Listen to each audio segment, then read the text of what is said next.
Bonjour, c'est Gilles sur boursicoté.com. Voici l'analyse technique du CAC 40 pour cette séance du lundi 14 septembre 2015.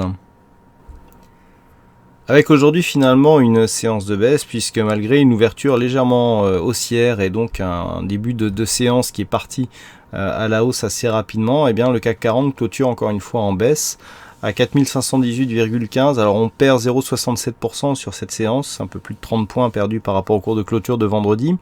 Ce qui est marquant surtout, c'est cette phase de hausse qui vient s'arrêter juste ici sur cette zone des 4597 points. On avait une zone ici intermédiaire à 4582. Le CAC est vraiment venu chercher cette zone, hein. Vous voyez 4597 la résistance, on a 4596,75. Donc autant dire qu'on est sur la résistance et puis suite à cela, eh bien, on est venu ici rebaisser. Donc je dirais que c'est un petit peu, c'est un petit peu ce que je vous avais dit en conclusion la semaine dernière, à savoir ici cette zone de range entre 4496 et 4680 points. Tant qu'on est dans cette zone, c'est neutre d'un point de vue court terme. À partir du moment où on passe ici sous la médiane, qui est symbolisée par la zone des 4597, on a des risques baissiers qui ressurgissent, mais qui ne seraient avéré que sur une rupture ici de cette zone des 4496 points. À l'inverse, si on repasse ici au-dessus des 4596, on est toujours dans une zone neutre, mais qui favorise plutôt les sorties haussières. On est vraiment dans cette phase, là, petit biais baissier court terme qui fait suite donc à cette tentative de sortie par le haut, ce qui fait qu'on a toujours ce schéma actuellement, avec ici donc cette phase de baisse, phase ici d'exagération, on rebondit, on vient chercher la moyenne mobile 20 exponentielle daily et on repart ici à la baisse.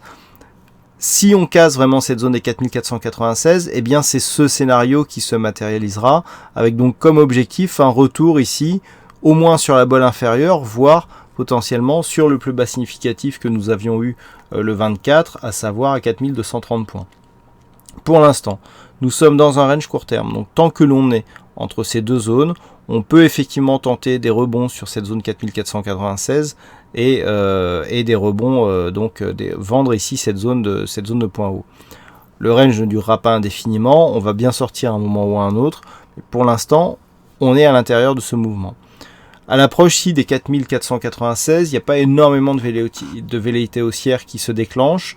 On ne sent pas de réelle force du marché. Le marché est attentiste avant la Fed, donc qui jeudi annoncera sa décision sur l'évolution des taux de la Banque fédérale américaine. On a l'impression que rien ne bougera d'ici là.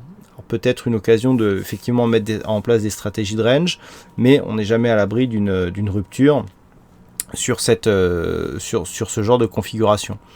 Du point de vue des indicateurs, donc nous avons la neutralité qui est bien visible, avec ce RSI ici qui réagit, qui évolue à l'horizontale, le stochastique qui recroise sa ligne de signal dans la zone neutre, et un stochastique qui inverse sa course ici, mais avec très peu d'amplitude. Alors, si on avait plus d'amplitude et qu'on avait une progression plus dynamique, effectivement, on pourrait privilégier une phase baissière, mais là, on a tellement peu de dynamique en fait qu'on voit bien que le MACD commence à tourner autour de sa zone neutre, un petit peu comme ce qu'il avait fait ici dans cette phase, juste avant de repartir à la baisse. Donc là, on neutralise sur le MACD. Les volumes étaient relativement faibles aujourd'hui, ainsi que la volatilité. Donc voilà, une séance vraiment d'attente. Alors, les points à surveiller pour demain, eh bien tout simplement, c'est ceux que nous avons donnés sur l'analyse du range. Donc demain, les points immédiats, c'est 4496 et 4597. Alors 4597 à double titre, tout simplement parce que c'est la zone de résistance ici qui définit la médiane du range court terme. On est rebondi dessus hier, aujourd'hui, on peut rebondir dessus ou au-dessous demain. Si les cours venaient à casser cette zone, on relancerait une dynamique haussière, on casserait ici la dynamique baissière par rupture de la loi de Dow, puisque ce point haut ici serait cassé à la hausse. Donc la zone à surveiller à la hausse ici, c'est 4597 points. On a des zones intermédiaires à 4540 et 4582. En dessous, c'est vraiment sur une rupture des 4496 qu'il y aurait un risque baissier qui ressurgirait. Le fait ici d'avoir donc cette phase de baisse, rebond technique, moyenne mobile 20 exponentielle, si on casse là directement cette cette zone horizontale, effectivement, ça pourra s'accélérer à partir de ce moment-là.